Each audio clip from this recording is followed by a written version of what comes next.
So one common problem that I often hear from my students is that, let's say you are in a meeting with international colleagues or managers or a team lead or anything, and the meeting is conducted in English.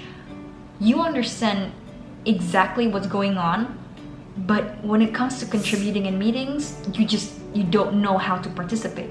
So how do you overcome this situation?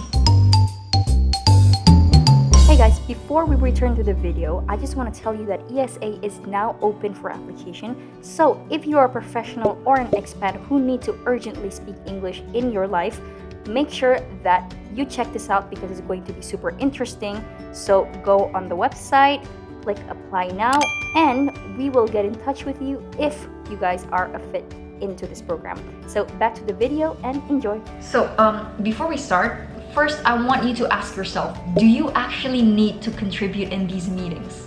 It's important to know your role in the meeting because oftentimes you may not even be expected to contribute directly to the meeting, so maybe you just expected to be a passive observer. You just need to know the updates.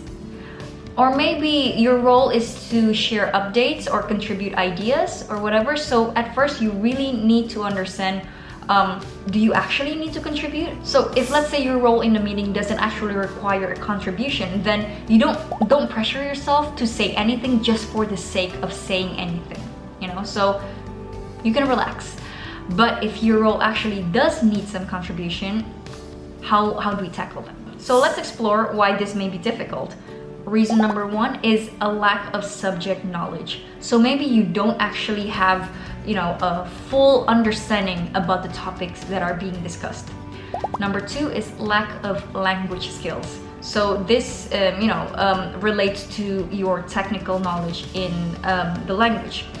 Maybe if you are able to understand everything that is going on in a meeting, then your passive skills is very good, is quite strong, but maybe it's time for you right now to activate your English skills.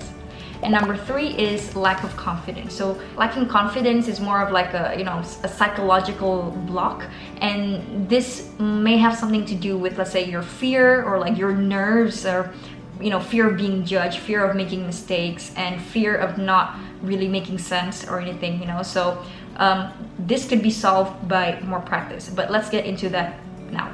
What is the first step that you need to do? First, we need to diagnose what is the real reason among all those three.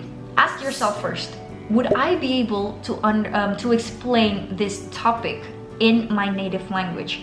If the answer is no, that means what you need to do is to solidify your understanding in this topic. That means you need to actually prepare a little bit before the meeting. You should maybe ask some colleagues about what is going on, like the updates about the project or anything like that. So if you do not have enough subject knowledge, then you shouldn't even focus on your language skills yet. If the answer is yes, then let's work on activating your language skills. But first, again, it's important to give yourself some credit, because if you are able to understand everything that is going on in a meeting, that means your passive skills is strong. So great job. Now, how do we improve our ability to start participating actively in these discussions? Number one is organize your thoughts by writing. So writing is a very powerful and effective way to organize your thoughts about a subject. When you have a structured and organized and clear understanding of a certain subject, things will flow out more easily.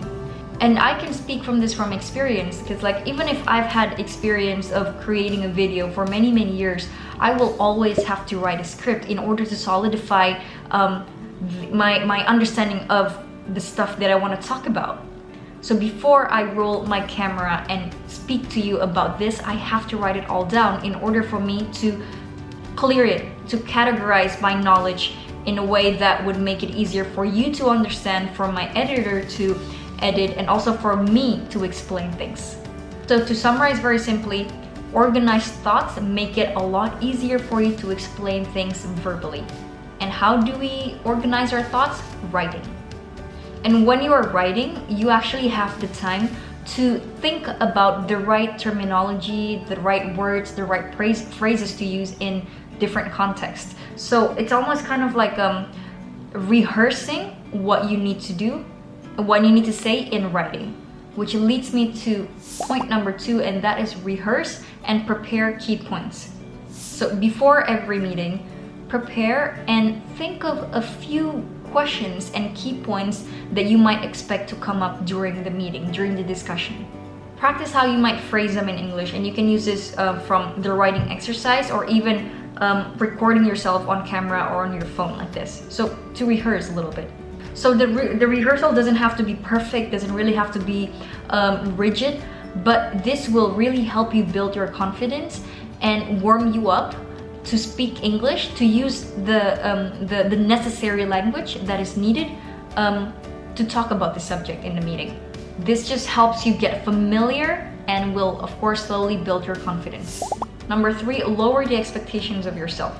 So a lot of the times we get really nervous, really anxious about contributing in meetings because of our own evil minds. You know, it's like, oh, I'm not going to be clear, people are not going to understand what I say, a lot of the things that I say don't really add value. So before every meeting, take a deep breath and tell yourself that do not put a lot of pressure on yourself, because putting pressure on yourself in any kind of situation is actually it's very counterproductive, you know? So just come to the meeting and tell yourself, I'm going to be engaged in the meeting, even if that means that I don't contribute anything. As long as you are an active listener in the meeting, then that's more than good.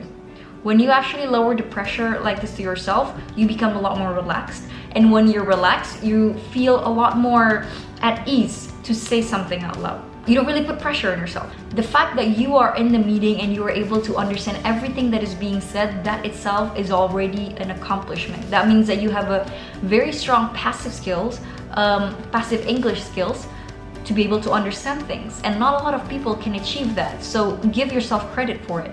And always give yourself credit for like the smallest progress. If let's say a meeting for this week, you have asked a small question, like a quick question, that is already a progress. And then next week, when you find yourself contributing some ideas into the meeting, then pat yourself in the back for that, because it's also a really good achievement. So to put it very simply, lower the pressure for yourself, give yourself credit for every little progress you make, and maintain that progress, even if the progress is very small, week by week.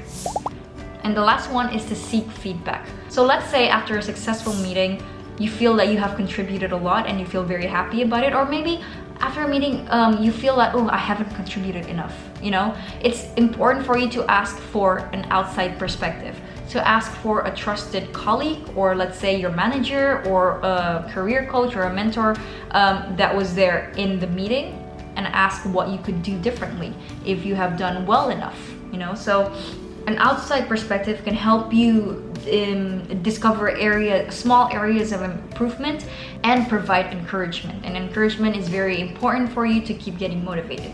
And as I said in the point before, it's important for you to keep improving, even if it means just asking small questions throughout the meeting or summarizing a point towards the end.